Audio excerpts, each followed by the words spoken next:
નમસ્કાર, હું મયુર મેવાડા નિર્ભય ન્યૂઝમાં આપનું સ્વાગત કરું છું.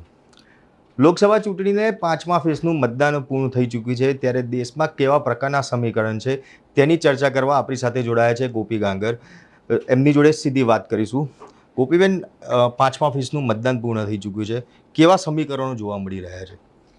મયુર, જોવા જઈએ તો 5મા ફેઝનું મતદાન એટલા માટે પણ મહત્વપૂર્ણ છે કારણ કે 428 બેઠક ઉપર હવે મતદાન થઈ ચૂક્યું છે. એટલે લગભગ એવું કહી શકાય કે પિક્ચર તમારી પાસે મોટા ભાગનું ક્લિયર છે.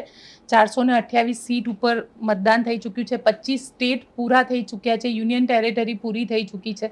અને તેવામાં આમ જોવા જઈએ તો હવે લગભગ જેટલા બી રાજનીતિક પંડિત છે એ બધા લોકો માને છે કે હવે પિક્ચર થોડું ક્લિયર થઈ ગયું છે અને ભારતીય જનતા પાર્ટી જે 400+ સીટનો દાવો કરતી હતી ચૂંટણી પહેલાં, એ ભારતીય જનતા પાર્ટી ક્યાંય 400 ક્રોસ કરતી હોય તેવું નથી લાગી રહ્યું. એટલી હદે કે અમુક જે કેલ્ક્યુલેશન ગણાવી રહ્યા છે લોકો, અને જે કેલ્ક્યુલેશન યોગેન્દ્ર યાદવના જોવા જઈએ તો યોગેન્દ્ર યાદવ તો સ્પષ્ટપણે એવું માની રહ્યા છે કે દેશની અંદર જે સીટ્સ આવેલી છે એની અંદર જો નોર્થ ગુજરાત લઈ લઈએ, નોર્થ ઇન્ડિયા લઈ લઈએ અને સાથે સાથે સેન્ટ્રલ અને આ બાજુ ઈસ્ટ અને વેસ્ટ આ બંને લઈ લઈએ તો ક્યાંક લગભગ 101 સીટ જે છે એ ભારતીય જનતા પાર્ટીને આ વખતે ઓછી મળતી હોય તેવું લાગી રહ્યું છે 2019ની ચૂંટણીથી લઈને અત્યાર સુધીમાં.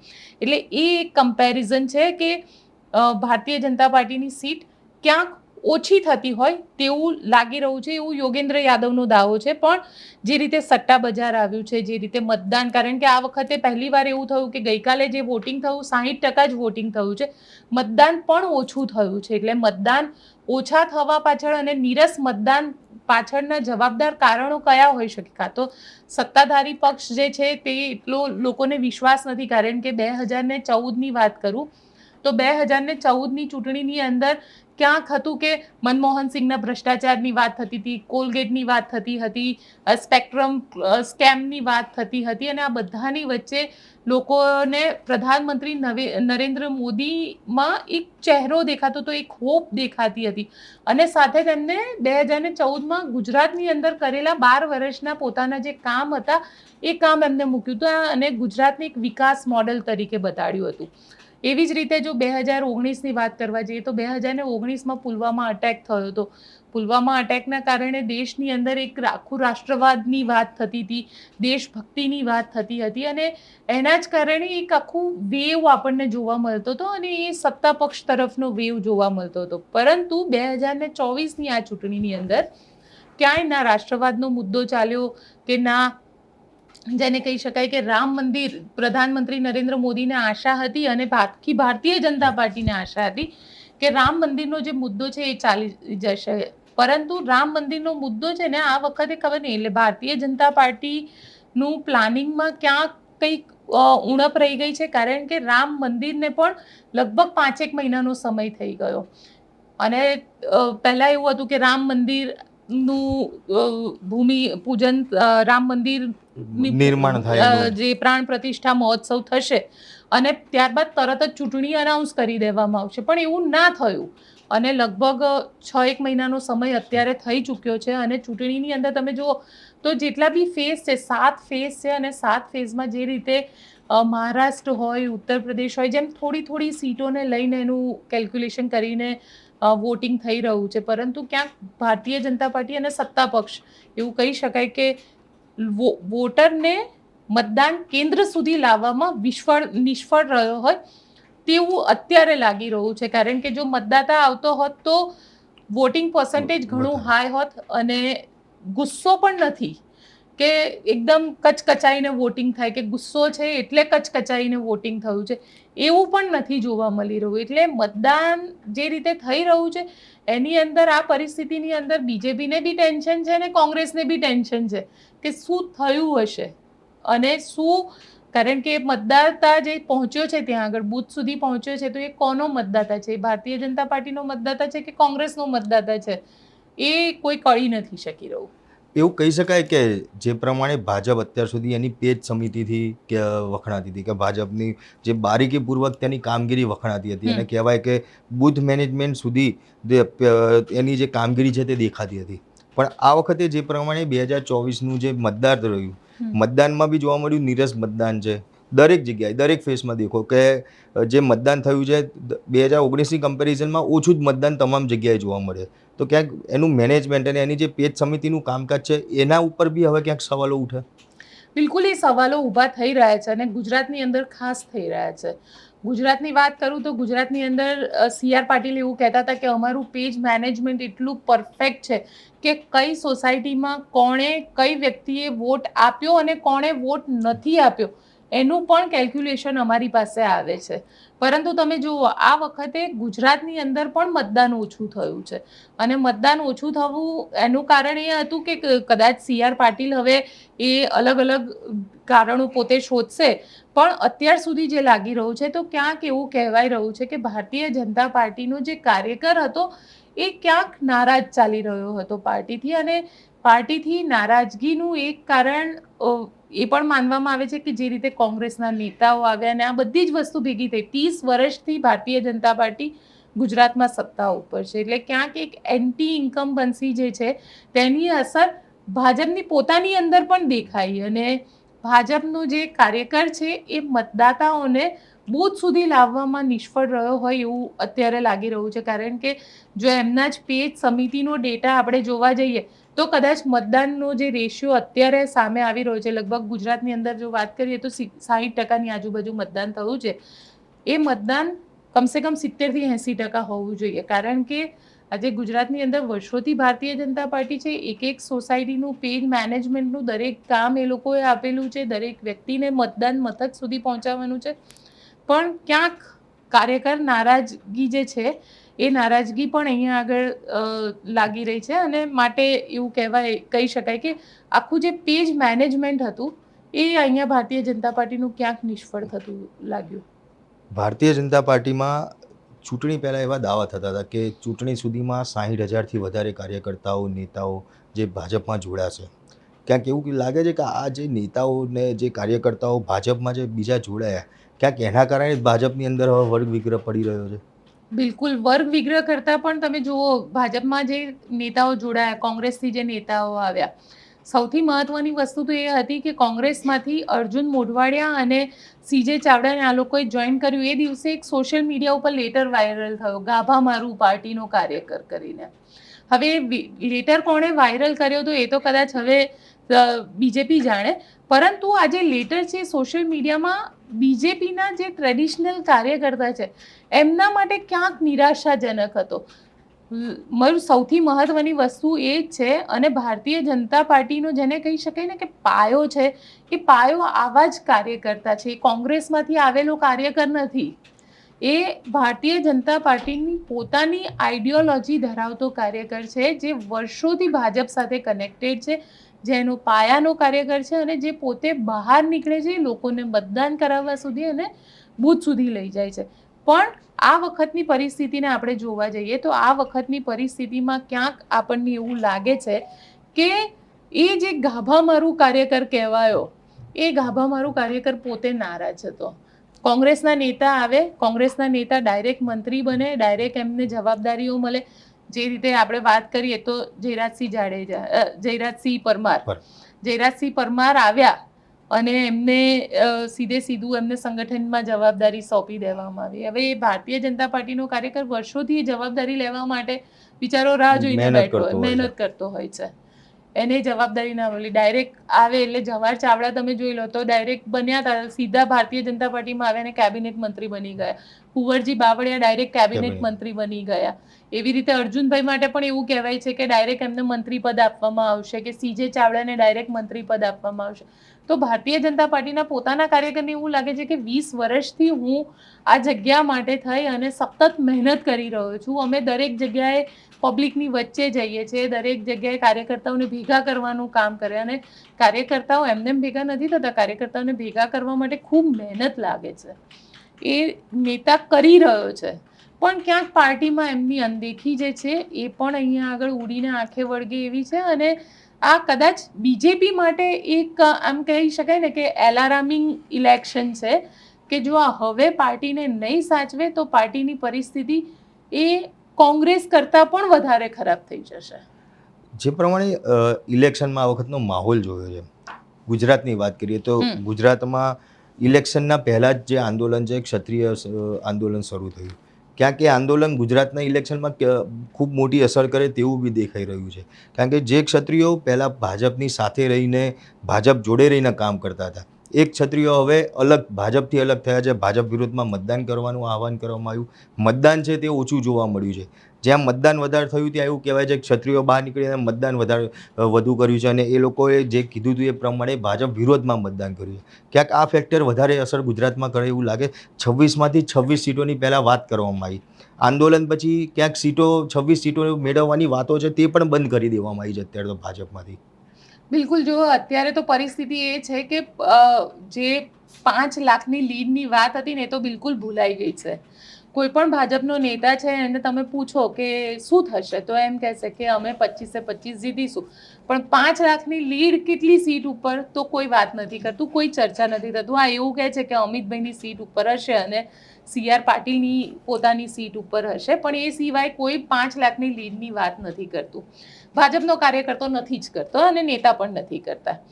પણ ક્ષત્રિય આંદોલનના કારણે ભારતીય જનતા પાર્ટી, કારણ કે આને કહી શકાય કે ભારતીય જનતા પાર્ટીએ પુરુષોત્તમ રૂપાલાને બદલ્યા નહીં, પુરુષોત્તમ રૂપાલાને કન્ટિન્યુ કરી અને એક જેને કહેવાય ને કે ભારતીય જનતા પાર્ટીએ પોતાનું એક ઓવર કોન્ફિડન્સ બતાવવાનો પ્રયત્ન કર્યો કે ના અમે જીતી જઈશું. માન્યું જીતી પણ જશે, જીતવામાં વાંધો નહીં આવે અને પુરુષોત્તમ રૂપાલા પણ જીતશે, 3-3.5 લાખની લીડથી જીતી જશે. પણ અહીંયા સવાલ એ આવે છે કે પુરુષોત્તમ રૂપાલાના જીત પછી જે બીજી ચૂંટણી આવે છે, જેમ કે નગરપાલિકાની આવશે, તાલુકા પંચાયતની આવશે, ગ્રામ પંચાયતની આવશે, આ બધી જગ્યાએ તો ક્ષત્રિય સમાજ એ ખરેખર ત્યાં આગળ કરતા ધરતા કહેવાશે. અસર ચોક્કસ અને ચોક્કસ એટલી જબરજસ્ત રીતે ઇમ્પેક્ટ એ કરી શકે કે ઘણી બધી સીટો ઉપર એ તાલુકા પંચાયતમાં, જિલ્લા પંચાયતમાં, નગરપાલિકામાં હરાવી પણ શકે. એટલે ભારતીય જનતા પાર્ટી આ વખતે તો સાચવી લેશે, પણ હવે જો નહીં સાચવી શકે તો ક્યાંક એવું કહી શકાય કે જે ડેમેજ થયું છે ડેમેજ ઘણું મોટું હશે. અને સૌથી મહત્વની વસ્તુ મયુર કે અત્યારે ક્ષત્રિય સમાજે એવું કહી દીધું કે હાલ પૂરતું અમે વિરામ મૂકી દઈએ છીએ આંદોલન ઉપર, પણ એ વિરામ છે. અને જે ભારતીય જનતા પાર્ટીના લોકો જે ભારતીય જનતા પાર્ટીમાં ક્યાંક પોઝિશન ઉપર હતા અને તેમને સમાજ માટે થઈને પોતે રાજીનામું આપી દીધું હતું કે પોતે એનો વિરોધ કર્યો હતો, એવા લોકો તો આજે પણ એવું કહી રહ્યા છે કે અમે હવે તો ભારતીય જનતા પાર્ટી નહીં જ. કારણ કે જે મા, બહેન, બેટી માટે આ પ્રકારની શબ્દ બોલ્યા છે એનો બદલો તો ચોક્કસથી લઈશું. એટલે ક્યાંક આજે પણ ક્ષત્રિય સમાજ જે છે, અને તમે જુઓ જ્યાં સુધી સૌરાષ્ટ્રનો ક્ષત્રિય સમાજ વિરોધ કરતો હતો ત્યાં સુધી ભાજપને ટેન્શન નહોતું, પણ જેવા ઠાકોર ક્ષત્રિય સમાજ ભેગો થયો એટલે કે જે ઉત્તર ગુજરાતનો આવ્યો, મધ્ય ગુજરાતનો આવ્યો, આમ જોવા જઈએ દક્ષિણ ગુજરાત વાળો આવ્યો, તો ચિંતા વધી ગઈ. અને પછી ધીરે ધીરે એમને ડેમેજ કંટ્રોલ શરૂ કર્યું આ ચૂંટણીમાં, પણ ડેમેજ કંટ્રોલ એટલું થઈ ન શક્યું, નિષ્ફળ રહ્યા એમાં, અને એમાં પણ નિષ્ફળ રહ્યા. એટલે ધીરે ધીરે હવે એવું લાગી રહ્યું છે કે જો ક્ષત્રિય સમાજ એવું માની પણ લઈએ કે ચલો અહીંયા આગળ ક્ષત્રિય સમાજે પૂર્ણ વિરામ મૂકી દીધું કે હવે અમારે કશું જ નથી કરવું, પણ એક મગજની અંદર આમ કહેવાય ને, એક કહેવત છે કે દોરી તૂટી જાય ને પછી એ ક્યારેય એક નથી થતી, એમાં ગાંઠ ચોક્કસ પડી જાય છે. એટલે ભાજપ અને ક્ષત્રિય સમાજમાં પણ આવું જ છે કે એક હવે એ જે સંબંધ હતો એમનો એ દોરી તૂટી ગઈ છે. હવે જો ભેગું થશે ને તો એમાં પણ ગાંઠ આવશે, અને એ ગાંઠ જે છે એ ક્યાંક ભારતીય જનતા પાર્ટીને આવનારી ચૂંટણીમાં નડી ચોક્કસ શકે. તમે અનેક ચૂંટણીઓ જોઈ હશે, લોકસભા હોય, વિધાનસભા હોય, નગરપાલિકા હોય, મહાનગરપાલિકા હોય, પણ 2014 ને 2019ની ચૂંટણીની વાત કરીએ તો એ વખતે એવું લાગતું હતું કે કોંગ્રેસ કે જે નીરસ સ્થિતિમાં હોય, એવી ફાઇટ જે આપવી જોઈએ, જે 60 વર્ષ જે પક્ષે દેશ ઉપર રાજ કર્યું હતું તેની પાર્ટી ત્યાં ચાલતી હતી, અને એ પક્ષ 2014થી લઈ 19ની અને આ 24માં 2014 ને 19માં તેનું કામ જે જોવા મળ્યું, અને 24માં અત્યારે એગ્રેસિવલી એનું કામ વધારે જોવા મળી રહ્યું છે. તો શેના કારણે આ ફેર આવ્યો એવું લાગી રહ્યું છે? મને એવું લાગે છે મયુર કે કોંગ્રેસ અગ્રેસિવ નથી થઈ, કોંગ્રેસ માટે પરિસ્થિતિ અગ્રેસિવ થઈ છે. અને પરિસ્થિતિ ક્ષત્રિય આંદોલનથી ઊભી થઈ. કારણ કે ચૂંટણી પહેલાં તમે જોઈ લો, જેમ કે ગઈકાલે જેની ઠુમરનું એક સ્ટેટમેન્ટ આવ્યું અને જેની ઠુમર એવું બોલ્યા પણ ખરા કે કોંગ્રેસના ઉમેદવાર કહીએ તો લોકો હસતા હતા, પણ રૂપાલાનું એક સ્ટેટમેન્ટ આવ્યું, એમના જીભે સરસ્વતી વસ્યા કે સરસ્વતીએ શ્રાપ આપ્યો એ ખબર ના પડીને આખી પરિસ્થિતિ બદલાઈ ગઈ. એટલે કોંગ્રેસ અગ્રેસિવ ક્યાંય નથી થઈ. સૌથી મહત્વની વસ્તુ આ જ છે. પણ જે પરિસ્થિતિ ઉદ્ભવી, એટલે એ પરિસ્થિતિ જેને કહી શકાય કે પુરુષોત્તમ રૂપાલા આવું બોલ્યા આખી, કારણ કે જો ભારતીય જનતા પાર્ટી ઈચ્છી હોત તો એને મેનેજ કરી પણ લીધા હોત અને કદાચ પુરુષોત્તમ રૂપાલાને હટાવી દીધા હોત તો ક્ષત્રિય સમાજ આ જીવન એમના માટે વોટર બની જાત અને જે વર્ષોથી ક્ષત્રિય સમાજ એમનો વોટર રહ્યો છે. પરંતુ પુરુષોત્તમ રૂપાલાને ન હટાવ્યા. ભારતીય જનતા પાર્ટીએ પણ ઘણું બધું કાચું કાપ્યું આ વખતે. એમના નેતાઓએ પણ કાચું કાપ્યું. એ કનુ દેસાઈનું કોળી સમાજને લઈને આવેલું સ્ટેટમેન્ટ હોય કે પછી ભૂપત ભાયાણીનું સ્ટેટમેન્ટ હોય, અને ક્યાંક ને ક્યાંક દરેક વખતે Bharatiya Janata party damage control કરતી દેખાઈ. કે દર વખતે એવું હોય છે ચૂંટણીમાં કે ભારતીય જનતા પાર્ટી અગ્રેસર હોય છે અને એ સીધા કોંગ્રેસ ઉપર પ્રહાર કરતી દેખાતી હોય છે. આ વખતે પહેલી વાર એવું દેખાયું કે ભારતીય જનતા પાર્ટી પોતે સફાઈ આપતી દેખાતી હતી. દરેક સ્ટેટમેન્ટ આવે એના ઉપર ભારતીય જનતા પાર્ટી બેકફૂટ પર હોય અને દરેક સ્ટેટમેન્ટ ઉપર ક્યાંક તેમના નેતા માફી માંગતા દેખાય, ક્યાંક ભારતીય જનતા પાર્ટી તરફથી ક્યાંક એવું કહેતી દેખાતી હોય કે ના ભાઈ માફ કરી દેવામાં આવે. અને તમે જો ક્ષત્રિય સમાજને લઈને તો CR પાટીલે 2 વાર કહેવું પડ્યું કે ક્ષત્રિય સમાજ માફ કરી દે. પણ આજે સવાલ એ છે ને કે નેતાઓ જે રીતે બેફામ બોલી રહ્યા છે, જે રીતે નેતાઓના શબ્દો આવે છે, તમે જોઈ લો સમાજને લઈને, જેને કહી શકાય કે ક્યાંક ઇન્ટેન્શનલી બોલાય છે, ક્યાંક અનઇન્ટેન્શનલી બોલાય છે. અને સૌથી મહત્વની વસ્તુ કે પુરુષોત્તમ રૂપાલા જેવા, જેને કહેવાય છે કે એમની જીભે સરસ્વતી બિરાજે છે, એ મોરારી બાપુ જેના વખાણ કરતા નથી થાકતા, એવા પુરુષોત્તમ રૂપાલા જો આ પ્રકારનું શબ્દ બોલતા હોય, આ પ્રકારનું નિવેદન આપતા હોય, તો ક્યાંક જેને કહી શકાય કે જે રીતે જેની ઠુમરે કીધું એવું મને લાગે છે કે ક્યાંક તેમના જીભે સરસ્વતી એક કોપાયમાન થયા હતા અને જેનું પરિણામ આખી ભારતીય જનતા પાર્ટીએ ભોગવવું પડ્યું. CR પાટીલની આપણે વાત કરીએ.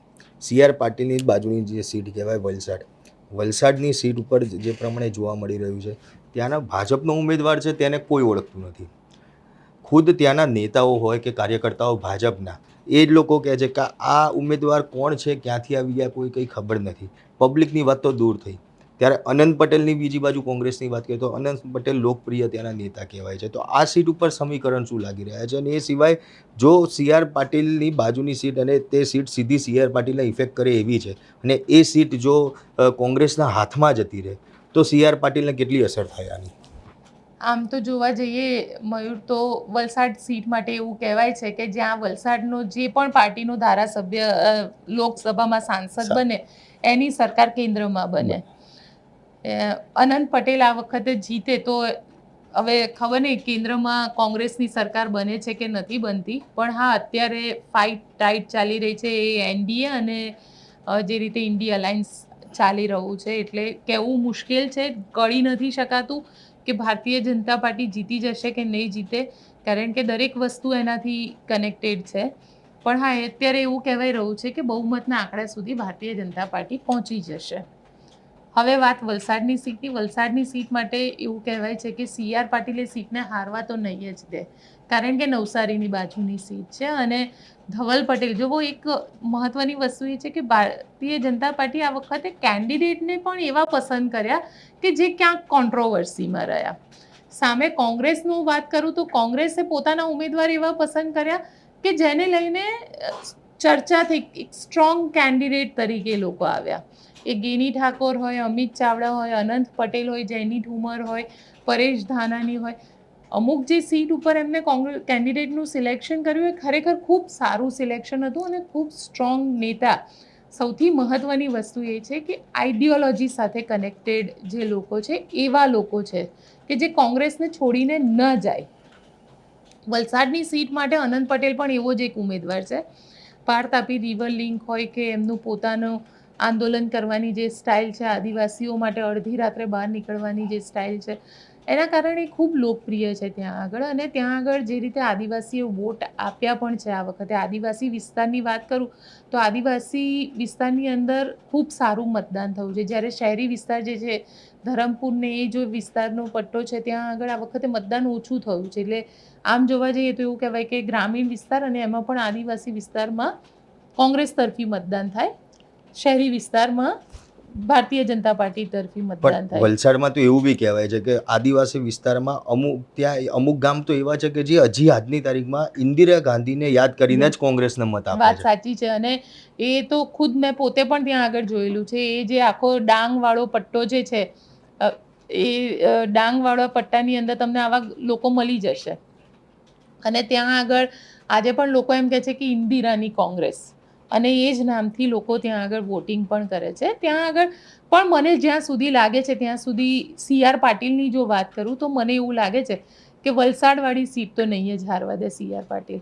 ગમે તે કરશે પણ ગમે તે થશે પણ સીટ જીતશે. ક્યાંક એ લોકોનું કંઈક તો મેનેજમેન્ટ હશે એ સીટ ઉપર. કેમ કે ખબર હતી કે સામે ધવલ પટેલ વીક કેન્ડિડેટ છે, અનંત પટેલ સ્ટ્રોંગ કેન્ડિડેટ છે. એટલે CR પાટીલે પોતે કંઈક તો એવું મેનેજમેન્ટ કર્યું હશે, એ પેજ પ્રમુખનું હોય કે કઈ રીતે લોકોને મતદાન મથક સુધી પહોંચાડવાનું હોય, પણ કંઈક થયું હશે એવું મને લાગી રહ્યું છે કે એ સીટ ઉપર મેનેજમેન્ટ થયું હશે. આદિવાસીની વાત થઈ તો આદિવાસીની સીટ તો ભરૂચની સીટ પણ કહેવાય છે. ત્રણેય કેન્ડિડેટે એક જ સમાજમાંથી આવતા હોય તેવા ત્યાં આગળ ત્રિપાંખીયો જંગ જોવા મળ્યો હતો. એક બાજુ ચૈતર વસાવા હતા જે ઇન્ડિયા ગઠબંધન હેઠળ હતા, મનસુખ વસાવા જે 6 ટર્મથી ત્યાં સાંસદ રહી ચૂકેલા છે, 7મી વાર તેમને ત્યાં ફરી ટિકિટ આપી. તો છોટુ વસાવાનો જે દીકરો હતો દિલીપ વસાવા, તે આ વખતે નવી પાર્ટી સાથે ત્યાં આદિવાસી પાર્ટી સાથે ઊભા હતા. તો ક્યાંક લાગી રહ્યું છે કે આ જે આદિવાસીઓનું જે સમીકરણ છે અત્યારે ભરૂચ સીટ ઉપર જોવા મળે છે, તો મતનું વિભાજન કરવા માટે જ ત્યાં આગળ ચાલતું હોય જે સમીકરણો જે પ્રમાણે દેખાય છે. દિલીપ વસાવાએ પ્રયત્ન કર્યા મતનું વિભાજન કરવાનું, પરંતુ મને નથી લાગતું કે દિલીપ વસાવામાં સફળ રહ્યા હોય. છોટુ વસાવાને જોઈને તો છોટુ વસાવાને જોઈને પણ છોટુ વસાવાની પાર્ટી ભારતીય ટ્રાઇબલ પાર્ટી હતી જે હવે બીજેપીમાં વિલીન થઈ ગઈ છે. મહેશ વસાવા જતા રહ્યા છે. દિલીપ વસાવા નવો ચહેરો છે, આદિવાસીઓ માટે પણ નવો ચહેરો છે. છોટુભાઈ બેકહેન્ડ ડ્રાઈવ કરી રહ્યા હતા, પરંતુ છોટુભાઈની જે ઇમેજ હતી, જે છોટુભાઈ એકદમ લડાયક નેતા તરીકે ત્યાં આગળ જાણીતા હતા, એ ધીરે ધીરે છેલ્લા 5 વર્ષની અંદર ક્યાંક આછી થતી હોય એવું છે ત્યાં આગળ. અને દિલીપ વસાવા નવો ચહેરો છે. દિલીપ વસાવાને લોકો એટલું ઓળખતા, કદાચ મહેશ વસાવા હોત તો ચોક્કસ એવું હું કહી શકે કે ત્યાં આગળ વોટ ડિવાઈડ થયા હશે. પણ દિલીપ વસાવા નવો ચહેરો છે ભલે. અને સૌથી મહત્વની વસ્તુ એ છે કે જે ભારતીય ટ્રાઇબલ પાર્ટી હતી, જો એ પાર્ટી પણ ચૂંટણીમાં હોત તો કદાચ આદિવાસી એ ચૂંટણીના સિમ્બોલને જોઈને વોટ આપી દે. પણ દિલીપ વસાવા નવો ચૂંટણીનો સિમ્બોલ, એટલે કદાચ એ ડિવાઇઝન કરવામાં એટલા સફળ નહીં થાય. સાથે હવે છે ને બીજી વસ્તુ મયુર એ છે કે હું જેટલો આદિવાસી વિસ્તારમાં ફરી છું, આદિવાસી વોટર પણ ખૂબ સ્માર્ટ થઈ ગયો છે. એને ખબર છે કે મને કોણ ફાયદો કરાવે છે, હું એવાને જ વોટ આપીશ. એ પણ હવે વાતો કરતો થઈ ગયો છે કે વિકાસ નથી થયો, રોડ નથી થયા, આટલા વર્ષ થયા, સ્કૂલ નથી, અમારે પણ વિકાસ જોઈએ. એને પણ વિકાસ માંગી રહ્યો છે. એટલે એનું કામ જેણે કર્યું હશે એને જનતા વોટ આપશે. વર્ષોનો આપનો અનુભવ છે, પત્રકારિત્વમાં બી વર્ષનો અનુભવ છે, નરેન્દ્ર મોદીને ખૂબ નજીકથી જોયેલા છે, અનેક ઇન્ટરવ્યૂ આપે કરેલા હશે, અનેક સભાઓ એમની જોયેલી છે. આ વખતે 2024માં ગુજરાતમાં નરેન્દ્ર મોદી આવ્યા, 2 દિવસ એમને ગુજરાતનો 3 દિવસ પ્રવાસ કર્યો, પણ જે દર વખતે એમના ચહેરા ઉપર જે એક ઉર્જા સાથે જે તેમના ભાષણ થતા હોય છે, એમની રેલી થતી હોય છે, એ ઉર્જા ક્યાંક આ વખતે ઓછી જોવા મળતી, એવું ના લાગ્યું? એનું એક કારણ જે મને લાગ્યું એ હતું કે ક્યાંક ડર પણ હતો કે ક્ષત્રિય સમાજના લોકો આવીને વિરોધ ના કરી દે. કારણ કે ક્ષત્રિયો વિરોધમાં ચાલી રહ્યા હતા, એક સતત ડર હતો. અને પ્રધાનમંત્રીનો વિરોધ, અને એ પણ ગુજરાતની અંદર વિરોધ, તો પછી એ ઇન્ટરનેશનલ ન્યૂઝ બની જાય. અને એ એક ડર પણ હતો. તમે જો આ વખતે પોલીસ પણ બધી જ જગ્યાએ વધારે હતી. ક્ષત્રિય સમાજના જેટલા પણ લોકો હતા એ લોકો પહેલેથી એવું કહેતા હતા કે ના, અમે કંઈ નહીં કરીએ, અમે વિરોધ નથી કરવાના. પણ છતાં IB એલર્ટ હતી, સિક્યોરિટી એલર્ટ હતી. એક મને કારણ એ પણ લાગ્યું અને બીજી વસ્તુ એ લાગી કે દરેક વ્યક્તિ હવે, કારણ કે ઘણા વર્ષથી લોકોએ પ્રધાનમંત્રી, અને જો ગુજરાતની અંદર હું હંમેશા એક વસ્તુ કહું છું કે ગુજરાતમાં જ્યારે પ્રધાનમંત્રી નરેન્દ્ર મોદી આવતા હોય ને તો અહીંયા આગળ પ્રધાનમંત્રી નથી શબ્દ વપરાતો, આપણે એમ કહીએ છીએ કે નરેન્દ્રભાઈ આવ્યા છે. અને બનાસકાંઠાની સભામાં જ્યારે પ્રધાનમંત્રી બોલતા હતા ત્યારે ત્યાં કીધું કે પ્રધાનમંત્રી મોદીને હું કહેવા માંગી તો કે શું પ્રધાનમંત્રી, હું તો નરેન્દ્રભાઈ છું. કેમ કે નરેન્દ્રભાઈથી જ લોકો એમની સાથે કનેક્ટેડ છે. પણ હવે એ ધીરે ધીરે લોકોને પણ એવું લાગવા લાગ્યું છે કે પ્રધાનમંત્રી નરેન્દ્ર મોદી છે અને આપણાથી ઘણા દૂર છે એ હવે. કારણ કે પહેલાં એવું હતું કે તમે મને એક પત્ર લખજો, હું તમને જવાબ આપીશ. લોકો પત્ર લખીને થાકી ગયા, જવાબ નથી મળતા અને સમસ્યાઓ ઘણી બધી છે. મોંઘવારી મુદ્દો છે. તમે જુઓ, મોંઘવારી જ્યાં મુદ્દો છે ત્યાં આગળ સામે મંગળસૂત્રનો મુદ્દો ના ચાલ્યો, કેમ કે ત્યાં મોંઘવારી વધારે લોકોને અસર કરી રહી છે. પગાર એટલા જ છે, ભાવ વધી ગયા છે. ગરીબ માણસને ફરક નથી પડ્યો, કારણ કે ગરીબ માણસને ઘર હોય તો ફ્રીમાં મળી જાય છે, રાશન ફ્રીમાં મળી જાય છે, બધું જ ફ્રીમાં મળી જાય છે. અપર લેયર જે છે, અમીર છે, જે લોકોની પાસે ગાડી બંગલો છે, એમને કોઈ ફરક નથી પડતો. એમનું તો એનું એ જ તંત્ર, જે સેવિંગ થતું હશે, ₹1,00,000 દર મહિને સેવિંગ કરતા હશે, એની જગ્યાએ 90,000 થતું હશે. એમને સેવિંગમાંથી 10,000 ઓછા થાય છે. પણ જે ફરક પડે ને જે અસર પડે એ તારા મારા જેવા લોકોને પડે, કારણ કે આપણે મધ્યમ વર્ગમાંથી આવીએ છીએ અને મધ્યમ વર્ગમાં સેલરી ફિક્સ છે. એ સેલરીમાં તમારે ઘર ચલાવવાનું છે, તમારું અપ્રેઝલ બી વર્ષે વર્ષે થાય. એટલે દરેકને એ એક, જેને કહી શકાય ને કે મોંઘવારી જેટલી વધે છે એટલું અપ્રેઝલ નથી આવતું જે નોકરી કરનારો માણસ છે. અને સામે તમારી, કારણ કે તમારા પગાર તો એનો જ છે, તો તમારે પૈસા બી વધારે આપવા પડે છે. પેટ્રોલ જે પહેલાં ₹72 હતું, અત્યારે ₹92 ભરાવવું પડે છે. ₹20 તો તમારે સીધો હિસાબ થઈ ગયો કે જેનું ₹400 દર મહિને પેટ્રોલના થતા હતા એના સીધા 800-600 થઈ ગયા હશે. ગેસના ભાવ વધી ગયા છે. આ દરેક વસ્તુ અસર કરે છે અને માટે આ વખતે લોકોની અંદર જે ચામ હતો નરેન્દ્ર મોદીને લઈને, એ ચામ નથી દેખાતો, ઓછો થતો લાગે છે. કારણ કે નરેન્દ્રભાઈ હવે છે, દિલ્હીમાં છે. પહેલા જે ગુજરાતના કહેવાતા હતા એ નથી રહ્યા હવે. એ હજી છે, પણ હવે ઇમ્પેક્ટ જે છે ને ઓછી થતી જઈ રહી છે અને એ ઓવરઓલ તમને લોકોમાં દેખાય છે. પહેલાં એવું હતું કે નરેન્દ્રભાઈ આવ્યા.